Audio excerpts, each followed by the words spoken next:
এই কালো ঘরটির অভ্যন্তরে না জানি কোনো কিছুই লুকিয়ে আছে। এমন কৌতূহল প্রত্যেক মুসলমানের মনে উদ্রেক হয়। আসুন জেনে নেই কি লুকিয়ে আছে আল্লাহর ঘর পবিত্র কাবার অভ্যন্তরে। সৌদি আরবের আল আরাবিয়া ডটনেট অবলম্বনে বিস্তারিত তুলে ধরছেন মুশাহিদ দেওয়ান। পবিত্র কাবার অভ্যন্তরে 180 বর্গ মিটার পরিধিতে 3টি কাঠের খুঁটি আছে যা এর ছাদকে দাঁড় করিয়ে রেখেছে। খুঁটির কাঠগুলো এতই শক্ত প্রকৃতির যে এর মতো বিকল্প কাঠ পাওয়া যায় না। এগুলো প্রসিদ্ধ সাহাবী হযরত আব্দুল্লাহ বিন জুবাইর রাদিয়াল্লাহু তাআলা আনহু স্থাপন করেছেন। বর্তমানে এই কাঠের নির্মিত খুঁটির বয়স 1350 বছর। হালকা কালো রঙের এই খুঁটিগুলোর আয়তন 150 সেন্টিমিটার এবং ব্যাস 44 সেন্টিমিটার। প্রতিটি খুঁটি একটি কাঠ নির্মিত চৌকা ভিত্তির উপর দাঁড়িয়ে আছে, যাতে কাঠ খোদাই করে সুন্দর কারুকার্য করা হয়েছে। 3টি খুঁটির মাঝখানে লম্বা করে একটি দণ্ড স্থাপন করা হয়েছে। সেটিতে পবিত্র কাবার জন্য হাদিয়া স্বরূপ প্রেরিত মূল্যবান তাম্র, রূপা ও কাচের তৈরি প্রদীপ, যা প্রাচীন যুগে আমির বাদশারা পাঠিয়েছিলেন, তা ঝুলিয়ে রাখা হয়েছে। এছাড়াও খুঁটিগুলোতে বিস্তৃত একটি স্ট্যান্ড আছে, যা উত্তর ও পূর্ব পার্শ্বের দেয়াল পর্যন্ত প্রসারিত। মেশক, আম্বর ও উদের, এটি এক ধরনের সুগন্ধি কাঠ, সুরভিত প্রাণ পবিত্র কাবার অভ্যন্তরকে মোহনীয় করে রেখেছে। ভিতরে একটি বাক্সে গোসলের বিভিন্ন সামগ্রী রাখা হয়েছে। প্রতি বছর একবার কাবাকে সাবান, পানি ও সুগন্ধ দিয়ে ধৌত করা হয়। হারাম আইন কর্তৃপক্ষ জানায় পবিত্র কাবার অভ্যন্তরে ডান পাশের রুকনের সামনে ছাদে ওঠার সে সংযুক্ত রয়েছে। এটা সমকোণী চতুর্ভুজ একটি ভিত্তি, যা জানালা বেতে অবরুদ্ধ কক্ষের মতো। এর বিশেষ ছাবি বিশিষ্ট একটি দরজা আছে।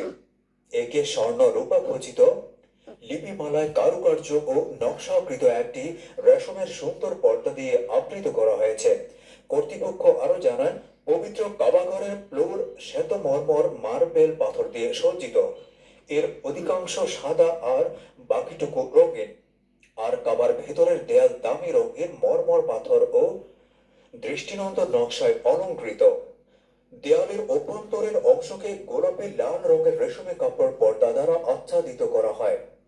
এসব পর্দায় সাদা সুতা দিয়ে 7-8 স্তরে সাদা তাইন অর্থাৎ 2 কালেমা ও কিছু আসমাউল হোসনা কারুকার্য করে বুনন করা হয়েছে। উল্লেখ্য, এই পর্দা দিয়ে পবিত্র কাবার ছাদও ঢাকা হয়েছে। কাবার অভ্যন্তরে মোট 9টি মার্বেল পাথরের ফলক আছে।